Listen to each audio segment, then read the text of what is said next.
On my website, I don't do reviews per se, I do what I call takeaways. Because most people are not interested in some sort of academic review or something like it was written in the New York Times where you have to go to the dictionary and look up words. What I try to do is to read books, some of which directly focus on healthcare, some of which have nothing to do with healthcare.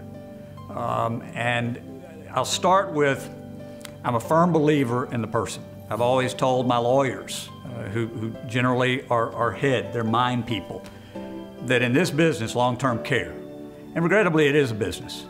I'd like it to call it a service industry or a profession, but it's not the way it is these days. It's a business. And I think that you've got to feel long-term care in your head and your heart. And so I first start with working on the individual, the you. One of my favorite books of all time, and he died this past year, is Stephen Covey. 7 Habits of Highly Effective People. He didn't say successful people, he said effective people. That's what we try to do it for our elders, to be effective in representing not our clients, but all elderly people, wherever they are. The habits have changed my life. I read the book the first time probably 20 years ago, and I reread it every year. I've taught it in multiple places, and I love the book because if you do practice it, and it is about habit. I mean, it's 7 habits. And again, a habit, as he refers to it, is an intersection of what to do, why to do it, and how to do it, and want to do it. And it's important because all those have to come together for there to be a habit formed. And it's work, but it has fundamentally, over time, changed me and helped to change others that I've worked with. The second book is Manfred Frankel's book, Man's Search for Meaning. Now, he wrote this back in the 40s. Today, if he were still alive, he'd probably say everybody's search for meaning. Viktor Frankl was a survivor of the Holocaust. Lost, as I remember, most if not all of his family in the Holocaust. But yet he found meaning in his life.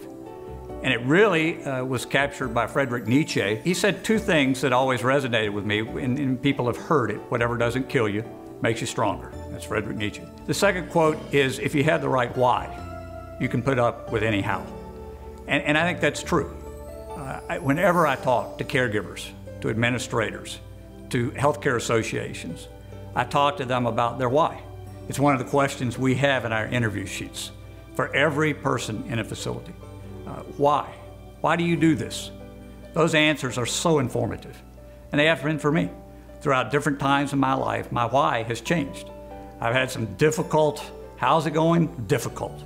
But if I got the right why, you can persevere, you can come out of the Holocaust, and you can do like Viktor Frankl did and write a book that has instructed millions of people through the years in terms of how to get through tough times, how to find your why, and how to focus on a successful future. The second book I'll focus on, and it's one of many I have on my website, or a number, is on the family of the caregiver. And this book, The 36-Hour Day, and it's on the website, is a great book for helping families to burnout occurs. We talk about it in corporate America a lot, but burnout, and I've experienced it, my sister's experienced it, anybody that's done it long enough, particularly where mental acuity is what's going on, it is tough.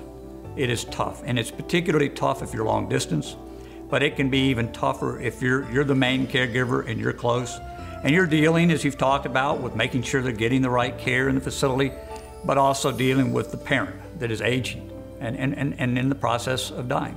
So that book is a great book for caregivers. Monday Mornings by Sanjay Gupta. Sanjay Gupta, I think, is still the medical director for CNN, and he wrote a book. It's in the form of a novel, but it's his personal experiences about how hospitals, how particular doctors deal about things when they go wrong. And it's a seminal challenge to the industry to basically straighten up your act. Do it better. When things go wrong, talk about it, address it, correct it, don't hide it. It's one of my lectures to long-term care facilities when I'm able to give speeches in them, is I talk about don't hide the ball. It's one of our principles. It will always come back to haunt you. And if it doesn't in a legal perspective, it will ultimately hurt somebody else.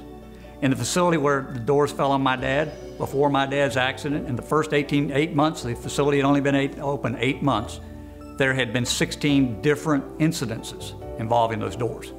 Should have been a red flag. Somebody should have called.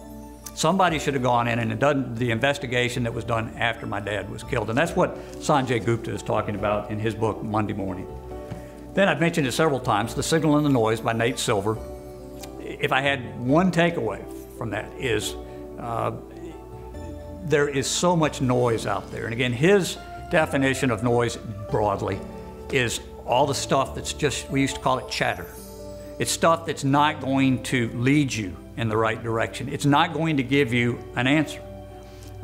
To avoid the noise, which daily increases as a percentage of all the data out there, most of it, particularly in healthcare, as I've discussed, is noise. Looking for the signals. You're looking for the data that will allow you to determine where is the best place to get an acute care procedure or to get long-term care. And unfortunately, we see in this environment, For Our Elders is the only one that is really talking about getting real-time data from real people and giving you the signal of where to go for the best care and service.